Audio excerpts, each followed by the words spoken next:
Mesdames, Messieurs, bonjour. Merci de votre fidélité. Voici les titres de cette édition.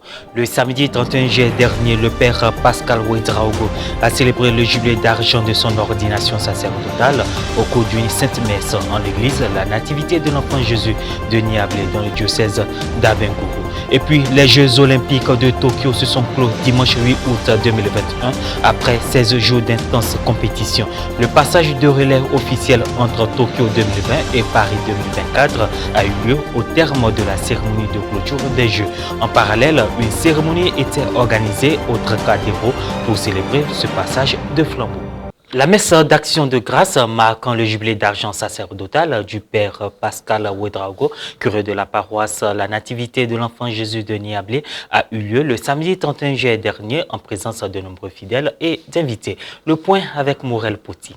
La communauté chrétienne catholique de la paroisse La Nativité de l'Enfant Jésus de Niablé dans le diocèse d'Abengourou a célébré les 25 ans de vie sacerdotale de leur curé, le père Pascal Ouedraogo. C'était le samedi 31 juillet dernier.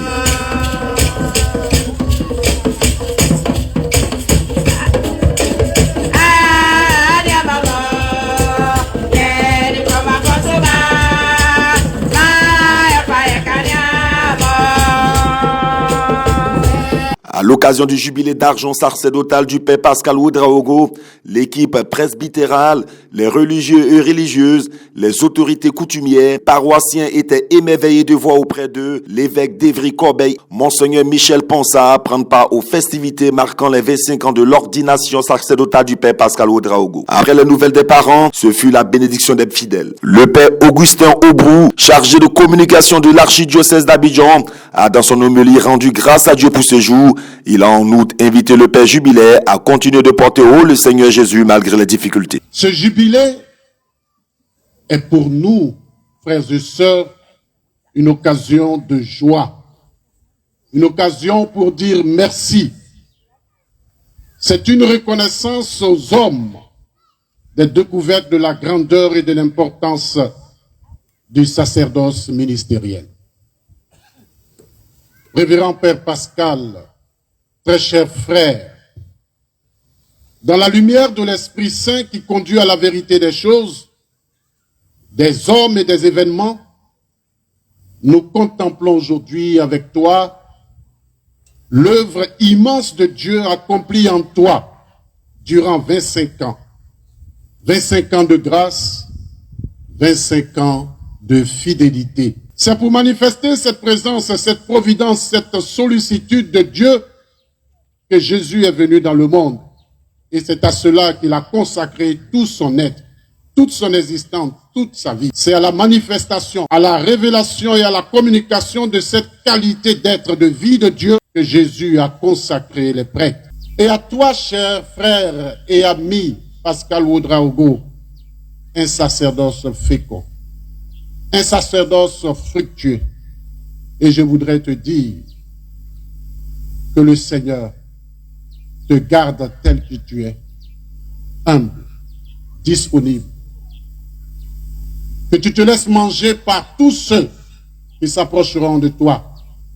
Parce que celui qui donne et se donne, c'est Jésus-Christ et il nous a apporté le salut. Dons, chants, danses ont meublé cette communion entre les fils et filles de la localité et ceux venus des autres diocèses. Le père Pascal Ouedraogo a été ordonné le 9 septembre 1995 à la cathédrale Saint-Paul d'Abidjan à l'occasion du centenaire de l'évangélisation de la Côte d'Ivoire par le cardinal Paul Poupa. Impression au thème de la célébration. Cette messe des 25 ans d'ordination, pour rendre grâce au Seigneur pour cette ordination il y a 25 ans du Père Pascal Ouedraogo, c'est l'occasion de mon premier voyage en Côte d'Ivoire. Le Père Pascal a choisi de faire entendre un passage de la lettre de Saint Paul aux Corinthiens, où Saint Paul qui parle du Christ dit que ce trésor nous le portons dans des vases d'argile. Et moi, ce que j'ai découvert en quelques jours en accompagnant le Père Pascal, c'est de découvrir tout ce qu'il a reçu sur cette terre, de son village, des disciples du Christ, pour remplir ce vase d'argile. C'est là qu'il a découvert la prière, les l'évangile, qu'il a aimé le Christ, qu'il a aimé ses frères, qu'il a appris le service. Et tout ça, pour tout cela, nous pouvons rendre grâce à Dieu parce que c'était le terreau nécessaire pour qu'il puisse répondre aussi à l'appel qu'il a reçu de devenir prêtre. Merci à Dieu qui n'a pas tenu compte de mes faiblesses et de mes limites, mais qui a accepté de faire de moi ce vase-là qui contient la grâce de Dieu que je dois pouvoir donner à mes frères. Vraiment, c'est pour moi aussi l'occasion d'être avec tous ceux qui ont été sur mon chemin, qui m'ont encouragé, qui, des fois, dans les moments les plus difficiles, m'ont soutenu pour que je puisse aller de l'avant.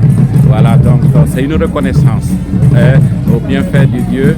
Voilà, c'est pour cela que j'ai choisi le psaume 116, verset 12. Comment rendrai-je au Seigneur tout le bien qu'il m'a fait? J'invoquerai le nom de Dieu, je lèverai la bouche du salut en invoquant son nom. En tout cas, je profite pour dire merci à tout le monde pour toutes les prières, pour tous les soutiens. Voilà, c'est un nouveau départ. 25 ans, ce n'est pas la fin de toutes choses. C'est un nouveau départ, c'est un autre défi qui se présente à moi. Que le Seigneur lui-même continue de me donner cette force-là, pour que je puisse vraiment mener à bien ce que lui-même il a si bien commencé à moi, qu'il l'achève à moi, pour que je puisse aussi être toujours celui-là qui porte la bonne nouvelle à son peuple. Que signifie le pain de vie? S'est interrogé le pape François en insistant sur le caractère très concret de ces symboles lors de l'Angélus de ce dimanche 8 août 2021. À la fenêtre du palais apostolique, le Saint-Père est revenu sur l'extrait de l'évangile du jour tiré du 6e chapitre de Saint Jean. Pour vivre, on a besoin de pain. Celui qui a faim ne demande pas une nourriture raffinée et coûteuse, mais il demande du pain.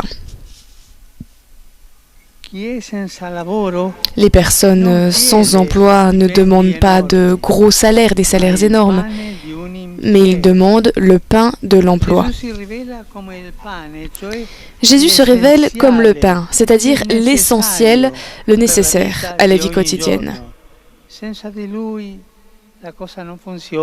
Sans lui, ça ne marche pas. Pain à pain parmi d'autres, mais le pain de la vie. En d'autres termes, nous, sans lui, nous vivotons plus que nous vivons, parce que lui seul nourrit nos âmes. Lui seul nous pardonne le mal que nous ne pouvons pas surmonter par nous-mêmes. Lui seul nous fait sentir aimés, même si tout le monde nous laisse tomber. Lui seul nous donne la force d'aimer et de pardonner dans les difficultés. Lui seul donne au cœur la paix qu'il recherche. Lui seul, seul Jésus, donne la vie pour toujours quand la vie ici se termine. Le pain essentiel de la vie. Je suis le pain de la vie, dit Jésus.